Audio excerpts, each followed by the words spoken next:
Who likes their job? Who likes their job? Who likes their job? Some of you are CEOs. I cannot believe you are raising your hand. I was visiting with the CEO last week, and he was meeting with one of the people who might have been his successor, and he said, this person that you're coaching has the chance to be my successor. And I said to the CEO without thinking, why would he want to?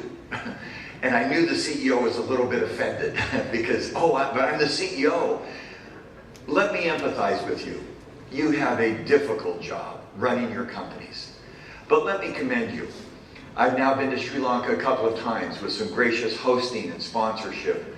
What an incredible country. And for those who live here, you often don't know what you have because you grow up with it. For those who come and leave and come back, we can see such enormous progress. You have a foundation of vitality, of energy, of incredible beauty that the Lord has given this country. How you now use that beauty to create spirit and energy is just remarkable to an outsider. And you probably don't appreciate it. And as business leaders, you create the organizations where that external perspective is known and instilled. So I commend you. And I'm worried a little bit. Can I give you a few ideas this evening that will help you succeed and continue your success? And I hope I can do that. You have a great job. I have a nice job. I get to travel around the world and visit many countries. And when I do so, I simply ask the question, how do we build organizations that compete? How do we build organizations that are successful, that allow us to do the things that we need to do? And tonight I'm going to take you through some questions that I'm finding. As a CEO, what can I do that helps drive competitiveness? By the way, I have a strong belief, and I may end with this. Competitiveness is a good thing. If you don't compete and win, you won't survive. But competitiveness without compassion will not be viable. And so I'm hoping tonight I can think about with you, how do we build competitive advantage in a way that's compassionate, in a way that treats people with dignity and with respect? The closing comment I like to make, I'm going to make at the beginning. Are we as CEOs, and you as CEOs, building organizations that our grandchildren would be proud to work in? By show of hands, how many of you have grandchildren? Anybody have grandchildren? Nobody has a grandchild? Oh my goodness. Many of you have wonderful things to look forward to. How many have children? How many wish they did not have those children? By the way, let me tell you the joy of being a grandfather. The child is young and energetic and exciting, and they're fun, and you can play games with them. And then when they make a mistake or they mess their diapers, you can give them to their parent. That is the joy of grandchildren. I hope we are building through every organization in Sri Lanka an organization that our children and our grandchildren will be proud of us for. I think that's the legacy we ultimately leave. The kingdom we establish is building something for the future. To do that, we must be competitive, and we'll talk about that. And then I'm going to try to talk about how we build passion and compassion into those organizations. By the way, it's always difficult before dinner to realize that I'm going to try to cover material and engage you, I hope, in some conversation. So I want to start with a very simple question. What does it take to be competitive? What do I have to do as a CEO to help my company win? Let me describe that in a simple way. Two things. Do something that is unique. Something my competitor cannot copy. And something that my customer values. If I do something unique, I build a product or a service.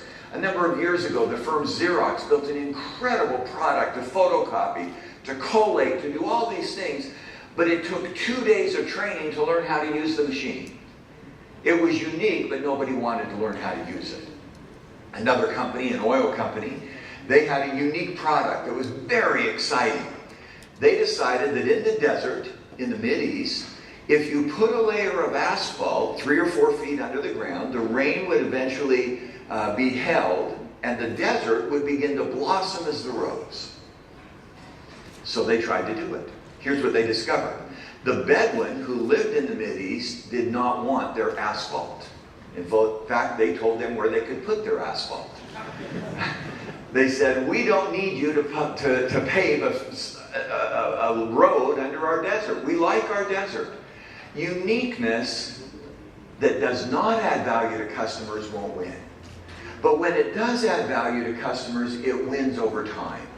And so in our research, we've simplified the world of competitiveness and said, there's 4 sources of uniqueness. One thing I can do that's unique is financial. I can manage my costs cheaper than somebody else. My access to capital, my operating systems, my financial disciplines, and in result, the customer gets a product that's cheaper. Walmart in the United States, and growing, is a company that focuses on financial. Their products are cheaper, always low prices. In fact, what I've discovered at Walmart is it's cheaper to, I probably shouldn't say this, to buy the running clothes and throw them away than to launder them. It's very cheap. Strategic. Do I have the right business mix? Do I have the right competitive position? Do I have the right products and customer interface? Do I have the right color ocean strategy? I think it's called blue ocean or red ocean or pink ocean. Does my strategy, that was a bad joke on my colleagues who teach at INSEAD, does my strategy match my future? Do I have great operational systems? Do I have the capacity to build a discipline into my supply chain and my operating chain, my lean manufacturing? And do I have the right organization? The people, the culture. Here's a simple exercise I'd like you to do in your mind, even tonight as I'm going to try to help you think. Divide 100 points. Think about my organization as the CEO, as the leader. Which of those sources of capability is the most critical for my long-term success? Is it most critical for me financially to gain access to capital? Or can I get the money I need? Is it most critical for me to build the right business mix, the right product mix? Will that separate me from my competitor, or can they match it? Is it most critical for me to build the right technology, systems, operating processes? Can I do that in ways my competitor can't match? Or is it most critical for me to build the right organization? If you had to divide 100 points, I think for sake of time I won't take you through the exercise, where would I put most of my points? I've done that exercise a lot over the last few decades. Almost inevitably, executives say to me, finance, I can get the money I need to grow my business. I can access it. We have capital markets.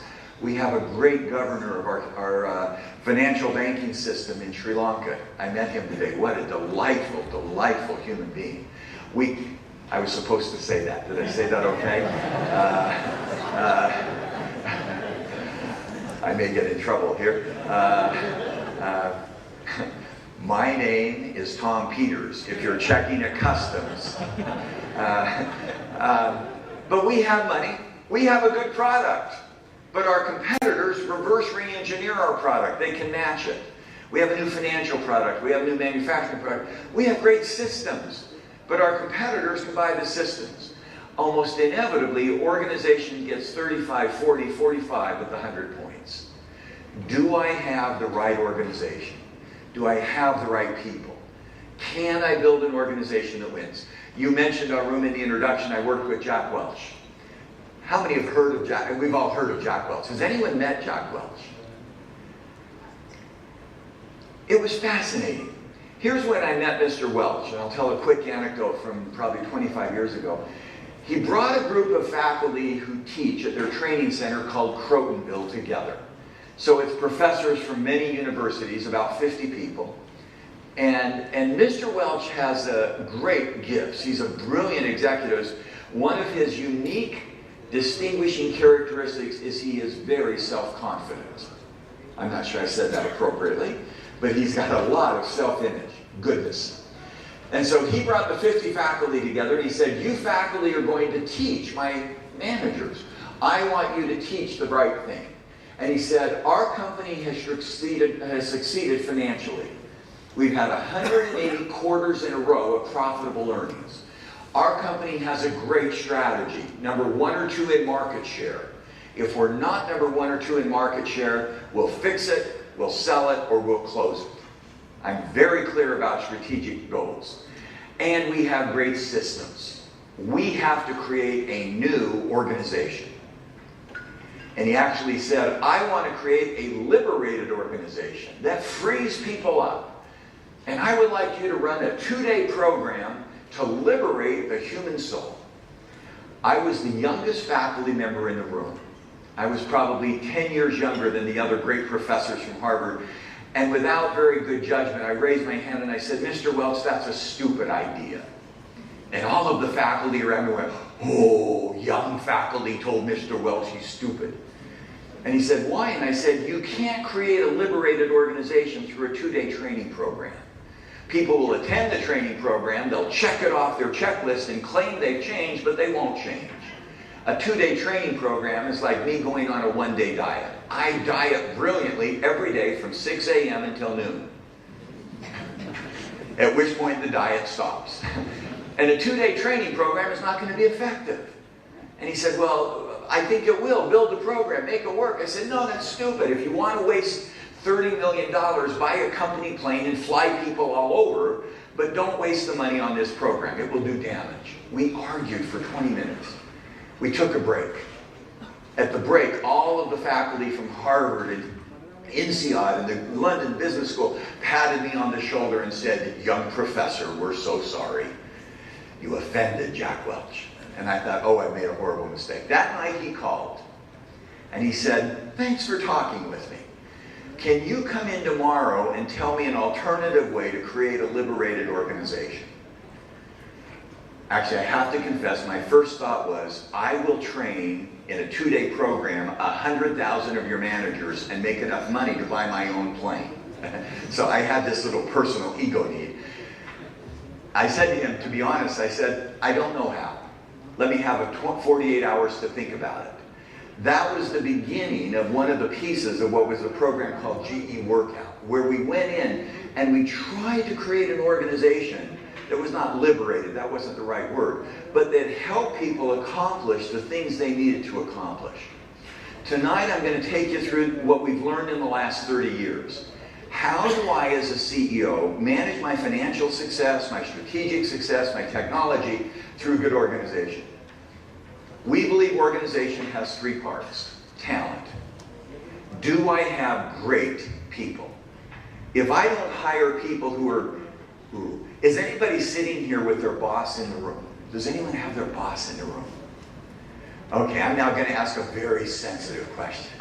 The best bosses hire people who are as smart or smarter than them. True or false? Your boss is in the room. No, don't answer that. That would be a very unfortunate answer. Leaders who are successful bring in talent of people who have skills. I'm so sorry I scared you for just a moment. Leaders who bring in, a good leader surrounds himself with people who are smarter than they are. A weak leader surrounds himself with people who are weaker than they are. In fact, the 48 hours when I had, after Mr. Welch had talked to me, I called the smartest faculty in the world and I said, I've been asked by a great CEO to help design a program of changing their culture. You're a lot smarter than me. What would you do? And to Mr. Welch, I said, I can't do this. Let's put a team of people together who are smarter than me. Good leaders bring in talent. They bring in people who have the skills and the abilities to do it. That's part of your challenge, our challenge as leaders. But the other piece is culture. Good people operating independently do not create a sustained change. Peter Drucker is quoted as having said, culture eats strategy for lunch. I can create a strategy, but if I don't create the right culture, we get in trouble. This is one of the things that excites me about my visits to Sri Lanka. There seems to be a culture of entrepreneurial spirit. You're not the only serial entrepreneur in the room. There's a spirit of entrepreneurship. That's a mindset. That's a culture. As a leader, do I have the right talent? Do I have the right culture? And the intersection is, do I have the right leadership? Leadership brings those together. Employees watch you as leaders. I'm going to ask you a dangerous question. How many of you have been promoted beyond and moved higher in the organization than even your mother thought you would? Nobody's willing to raise their hand to that one. You know what? As you move up the organization as a leader, your employees are going to watch you. They're going to do what you do. From 2002 to 2005, my wife and I quit our careers and we ran a mission for a Christian church in Montreal. I had 120 young people reporting to me 1 month. Every day I buttoned my coat. I didn't say a word, I just buttoned my coat. At the end of the month, everyone buttoned their coat because they watched what I did. Then the next month, every day, I left my coat unbuttoned. And at the end of the month, everybody had unbuttoned their coat. Then what I would do is button my coat one day and unbutton my coat the next day, just to mess with their minds. That's what churches do often. That's probably not the right way to say it. But I wanted to teach them some stuff. And I noticed that people followed what I did without my intending it. By the way, I had a purpose to that. It was to teach the younger men and the younger women to look to their leader for the right things, not whether or not you button your coat. And it didn't work very well because they kept following that. But I think as a leader, you shape talent and you shape culture. So here's my push to you. Point number 1, competitive advantage comes not just from money, product, technology, but also organization. Point number 2, organization is talent, leadership, and culture. When we as a CEO can manage those things, we win. Next point, and then I'm going to go deep into each of these for just a few minutes. Who has primary accountability and responsibility for these issues? I get to teach at a university, great university, the Ross Business School. A few years ago, I was teaching an MBA course. Here was one of my favorite final exam questions. Human resource course. Who has primary accountability and responsibility for the human resource issues within a company? Talent, leadership, and culture. A, the line manager. B, the HR manager. C, it's shared. D, the consultant. E, I don't care, I'm going into finance. Which I thought was a great question.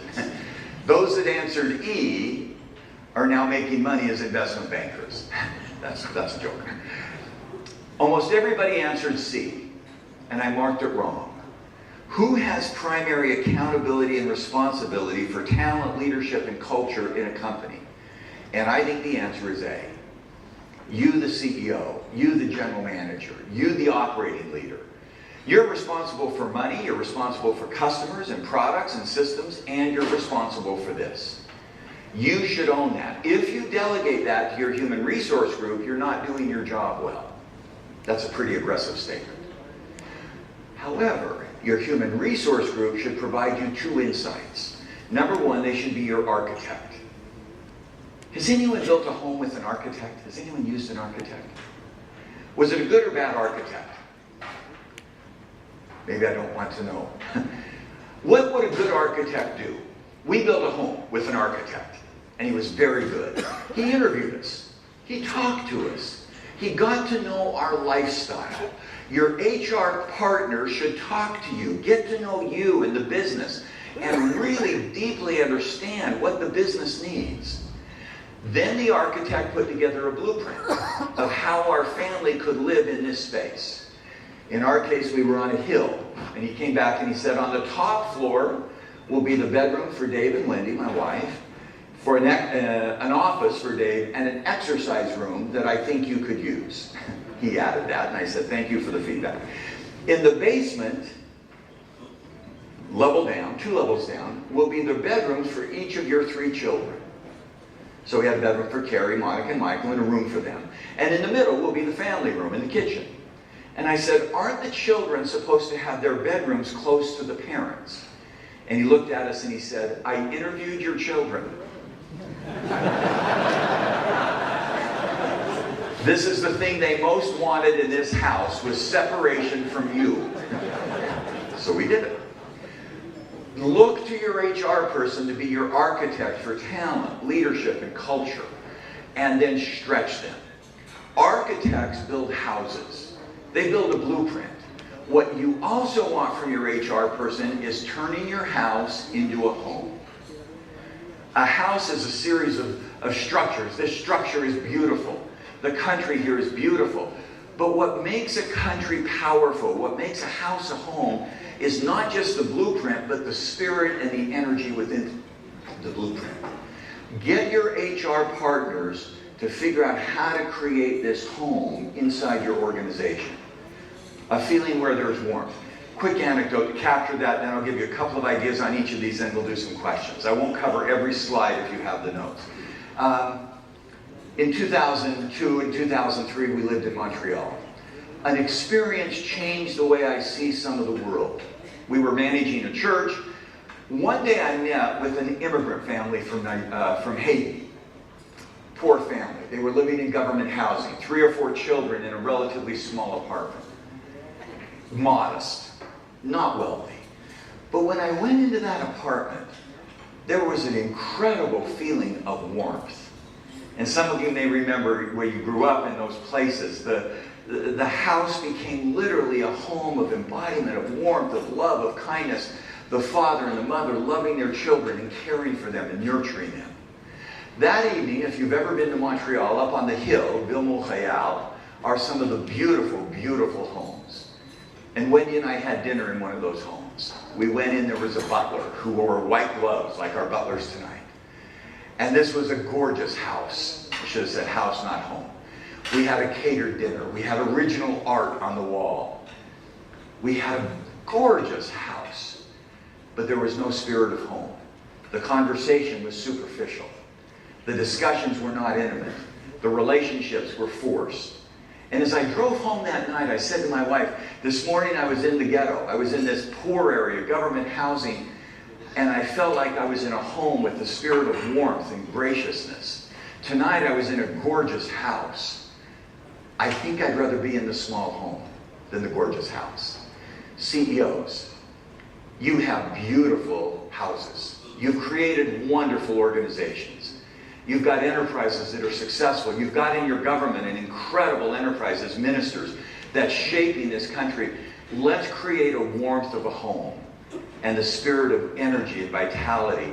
And you know, it's less valuable what the beautiful, beautiful lighting is, and maybe those are crystals. I don't know if they're crystals, but let's create a feeling of warmth and abundance. And that's what we create as leaders in our organizations, by who we are. Now, that's the metaphor for building the organization as a home where we love. 3 things that we have to manage. I'm going to give you a couple of tips. This is going to be a little boring, but let me just give you some reminders of things you can do with each. Talent. Well, I gotta say this. Talent is critical, but culture matters more. In the World Cup, 20% of the time, the leading scorer, he wins the Golden Boot, is on the team that wins the World Cup. It isn't enough to get good people. You've got to put a team together. In the last World Cup in South Africa, there was a team that had great talent, and they didn't get along as a team. We call them French. If you remember, they are. And now they're multiplying their craziness. You see the new thing they just put in place? You cannot do emails at work after 6 o'clock or before 8 a.m. What an incredible concept. They're trying to build, with good intent, work-life balance. What they're actually accomplishing, anybody operating a plant in Europe will probably not go to France. It's teamwork that matters. How do we build talent? 3 things. Look to your HR professional to be your partner, your architect, and your anthropologist who builds that feeling of warmth in your home, because they will help you get confidence. Do I have right people with right skills? Critical. We need talented people. But they'll also help you get engagement through commitment. If I have smart people, but they don't work very hard, they're not very engaged, they're not very committed, that's a problem. I don't know what to call those people. I've heard different words. Some have called them French. I said that last week or yesterday in Singapore, and a French woman came up and argued with me, and I said, send me an email after 6. She quit arguing. I thought that was a very clever response. I call that, where I live, high confidence, low commitment tenure. Because you're smart, but now you have tenure. You don't have to work very hard. The other one is almost more dangerous. They work really, really hard. They're highly engaged, but they're stupid. Those are not good employees. Our job as leaders, your job as CEOs, get by folks who have confidence, who have the skill set. Make sure they're committed. Build a value proposition for them. And finally, make sure they find meaning at work. Creating that spirit of home, that spirit of unity, that spirit of abundance. People want work to be a place where there's meaning. That meaning comes from many things. We did a book on this called Why It Work. It comes not only from the purpose of the company. In government agencies, as ministers, you have a great opportunity for allowing people to see that their work will influence the future of the country. That's meaningful. You can also allow the people in your organization to find meaning by helping the guests of the country experience it. I share the story. I visit probably 3 or 4 or 5 countries a month. The most important person as a visitor to your country is the customs agent. Think about that. I come into a country. The first person I see from that country is the person at immigration or customs. In some countries, they consider themselves border police. Who are you? Why are you coming to our country? How long will we have to put up with you until you will leave our country? Are you bringing contraband into our country? By the way, if somebody's bringing drugs into Sri Lanka, they should be shot for stupidity. That was probably not the right joke. But they feel like they're border police. I'm really sorry I'm coming in. I'll just sneak in and sneak out. Other customs agents say, welcome. Last night, welcome. We're so glad you're coming to Sri Lanka. Have you been here before? I have. How was your experience? It was terrific. We hope you have a great experience this time. Thanks for visiting us. Those of you who come back and you come back into your country, isn't it nice when that person who greets you says, welcome home? That's the kind of talent mindset we want to create. Notice that's in the government at the front line. It's not a minister, it's somebody at the front line. Create commitment, create contribution, create meaning. I'm going to skip these slides. Create the right culture. When you think about a company's culture, we often think about values, norms, beliefs, the things that tell us our way of being and the pattern of work that we have within our company. Culture sometimes is an event. You can diagnose a culture by looking at it. You can see what the culture is by observing, by paying attention. How do we organize the office?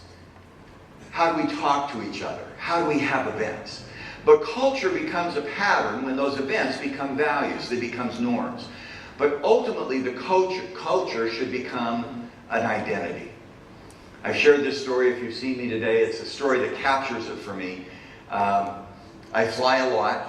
I do 250 to 300 flights a year on airlines. A lot of flying. About 12 years ago, I kept track of every flight I took. I had a spreadsheet. This is called type A behavior. It's kind of pathetic. At the end of the year, I had 220 or 30 flights on Delta Airlines, because they're the carrier where I lived. I sent a letter to the CEO. Imagine you got this letter from a customer. Dear Mr. Chairman, here is a spreadsheet with 240 flights that I took on your airline last year, 10 pages long. Takeoff, landing, experience. You averaged 42 minutes late. Times 240 flights, that's a lot. And you need to improve your service. I travel on your airline a lot. P.S. Attached with this letter is an invoice for 4 days of my consulting that I think you owe me. And I sent it to the chairman. If you were a chairman and you get the letter, would you respond? Of course you'd respond. I can write your letter for you. Here was his response. Dear Mr. Ulrich, thank you for flying with us. That's a nice line. The second line. We're sorry we didn't serve you better. That's a nice line. The third line. Here is a coupon for 500 free miles that you can put in your account. I just flew 250,000. That doesn't help me very much. The next line. Here's another coupon for a free drink the next time you fly our airline. Now that doesn't help in a couple of ways. You're almost always upgraded to get your drinks, and I happen to live in Utah. I'm a Mormon, I don't drink, so that wasn't helpful. Then his last line was just the catch-all. Try us again, we'll improve. No, you won't. I've got 240 data points that says you're awful. Oh, his very last line was, I appreciated your invoice. You have a wonderful sense of humor. So I thought, okay, at least somebody responded, and as CEOs, you get those letters and you have responses that are funny. 3 or 4 weeks later, I'm sitting in my office at the university, the phone rings, it's him. And he says, this is Richard Anderson, the head of Delta Airlines. I say, oh, yes, sir. And he said, I got your letter.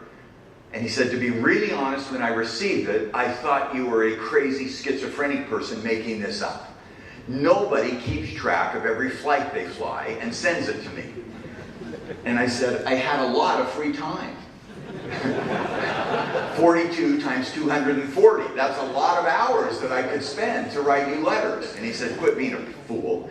And I said, okay. He said, would you, he said, I discovered you actually are a professor. You actually write books.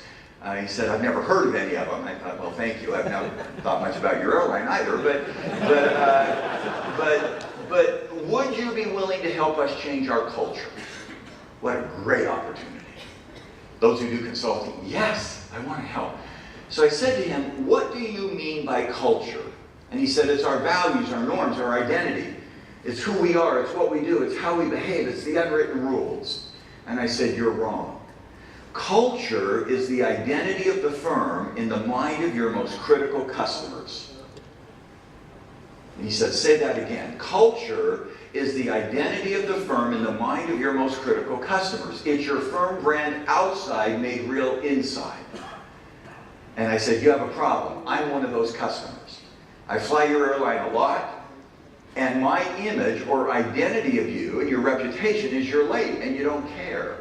You don't want that, because I will choose to use somebody else. Start your definition of culture from the outside in. What is it we want to be known for? And they started to do it. Here's what we're trying to be known for as an airline. Great service, great reliability, serving our customers in an exceptional way. As CEOs, get your HR leaders to help you define what you want your identity to be. Look at your marketing strategy, your social media, your print media. What are the promises we make outside? Those expectations become the drivers of the culture inside. And try to shape that inside culture. Simple tool, and your HR people can help you with this. Once you know the things you want to be known for, make them real to your employees. Create a top-down intellectual agenda. Get a simple message in our ministry. Here's what we in the ministry want to be known for. Here's what I in my company want to be known for. You just heard at Senate what you want to be known for. Innovation, application, helping your clients get better. What a great identity. Keep the message simple. Second, bottom-up agenda. Have your employees tell you how to enact it. Teach people correct principles. Let them govern themselves. Don't control their behavior. Create opportunities for them to create their own behavior. Third agenda, process agenda, side to side. Build that culture into your hiring, training, compensation, technology, staffing. Build that culture into every process. And most critical, let that external culture shape you as a leader. And that brings me to the third piece, leadership. Are we as leaders doing our job to create future leadership? Leaders are important. As the leader of your company, you set the tone, you set the culture, you manage talent. But the tone you most need to set is to replace yourself with somebody better than you. That's sometimes hard to acknowledge. Sometimes hard to acknowledge. Quick anecdote. I was in the Sudan about a year and a half ago. The Sudan had just been through a civil war with the South Sudan. Major trauma. I was meeting with the ministers of government, 15 ministers. And I said, your job as a leader is to prepare leadership, the next generation, that they will be stronger and better than you, so that the country will progress. One minister raised his hand and he said, if I make my leaders stronger than me, they will create a revolution and they will kill me. And if you've seen tonight, I can be a smart aleck a little bit. So without thinking, I said, then you should kill him first. And he looked at me very serious and he said, "You good professor. Best professor ever. I take you counsel." And I thought, oh my goodness. I don't want to come back to the Sudan and teach. I'm not encouraging you to execute anybody. I'm encouraging you to build leadership. Your success as a leader is that you surround yourself with people better than you and then let them do their work. It's a little bit like parenting. Quick anecdote. How many children do you have? We have 3 children. How many children by show of hands? 4, 3, 2, 1. Somebody's going, I don't know. That's not a good answer. What's the hope that you have as a parent? That your children will become better than you. I hope that's one of all of our dreams. What do? You love your children. You help your children. You nurture your children. Our daughter, when she turned 30, was single. She's getting a PhD. Very smart young woman. She called us and said, "Mom and Dad, sit down. All of my friends who get married get gifts. I'm not married. I haven't received those gifts. So I decided on my 30th birthday I would marry myself." We had the exact same reaction you're having right now. How does that work? And she said, "Well, I've sent announcements," and I don't know the tradition in Sri Lanka. It's probably the same. Marriage is a big deal. "I've sent announcements to all of our friends," which means my wife and I friends, "that I'm getting married on my birthday and they should send gifts. But who are you going to marry?" "I'm going to marry myself and get a whole bunch of gifts." I told you she was a creative child. "Dad, would you attend the marriage?" By the way, our reaction is that violates a sacred covenant between God and you can't do it. Wrong answer. What do you need to say? "We'll come to the wedding." I said, "May I give you away?" "Oh, yes, you can." "Who am I giving you to again?" "You're giving me to myself." Okay. Went to the wedding. Dressed up. She was dressed. We decided she would not have a formal ceremony. We got her out of that. But in front of a whole group of her friends, I said, "Monica, you're now committed to yourself. Whatever that means, and I'm going to give you great counsel as your father. Do not get divorced." And I thought that was some of the greatest counsel she could ever receive. If you're going to marry yourself, don't divorce yourself. You know what? We love our daughter. The coolest thing is, a year and a half later, a young man came to me, sweating and nervous, and I knew what he was going to ask. And I assume it's a tradition here, that a young man will ask the father for the permission. Have any of you had daughters who are married and the son-in-law ask your permission? Have any of you had that? Isn't that a fun experience? Because you can just make them suffer. And this young man came in, he was nervous. He said, "Mr. Ulrich, may I?" And his voice is high. "May I marry Monica?" And I looked at her and I said, "She's already married." And his face just fell. And I said, "Remember, she married herself on her birthday to get all the gifts that you're now going to get the benefit of." "Oh, yeah, that's okay." You know, it's fun. Love your children and encourage them to do the right thing. Love your employees, and I use that word advisedly. Let them flow. Let them freed up. Let them do their work. Create leadership for the next generation. Let me jump ahead. We've discovered what it means. I'm going to skip all. Well, I won't skip this. There's 5 things good leaders know how to do. And I'll capture it quickly in our research. This is the pictures, strategy, execution, talent. This is the stuff that you'll remember more. Good leaders set strategy. I think that's a great picture of a bad strategy. That's the driving in London. Good leaders execute. They pull things together. They get things done. Good leaders manage talent. These contractors are putting steel pillars in concrete to stop vehicles from parking outside of a sports bar. They're cleaning up at the end of the day. They want to get in their truck and drive home. I've worked with human resources a long time. Here is the most strategic human resource decision as a CEO you'll ever make. Put your lowest performing employee, like this slide, in your competitor. And say to that employee, would you work for them for a long time? Stay there. Keep doing exactly what you've done. Human capital. The hands represent the customer. The child is you, the business leader. The dog's holding you up, or HR, IT, finance. And the dog standing is the consultant. And you need personal proficiency. Top right, Mother Teresa, Pope Francis, Gandhi. Top left, if you do work in the Mideast, Sheikh Zayed. Leadership is a privilege that you have. So I'm going to end with this slide and see if we have questions. First point, competitive advantage. My job is to create organizations that win through finance, strategy, technology, but not just to have a great house, to have a great home. That's the organization. That's the spirit. That's the vitality inside of a country. It's the vitality inside of my organization. And there's three things I can do: talent, competence, commitment, and contribution. Get smart people who are committed, who find meaning. Culture, build that identity. And leadership, build the code, build the skill set so that the next generation is in fact better than me. I believe as leaders in this great country, you have a sacred stewardship, not just to your organization, but I'm going to end where I started, to your grandchildren. Are we building organizations that our children and grandchildren will look back at us with great honor and great respect? Will they see that we as leaders have taken this sacred opportunity and created something magnificent? Not just beautiful houses and buildings and architectures, but filled with a sense of passion and purpose and vitality.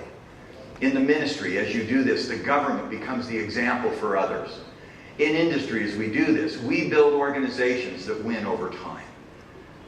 I think that's an exciting part of what organizational leadership provides. And you as the leaders in this great country can shape it in some fantastic ways. Thanks for your time.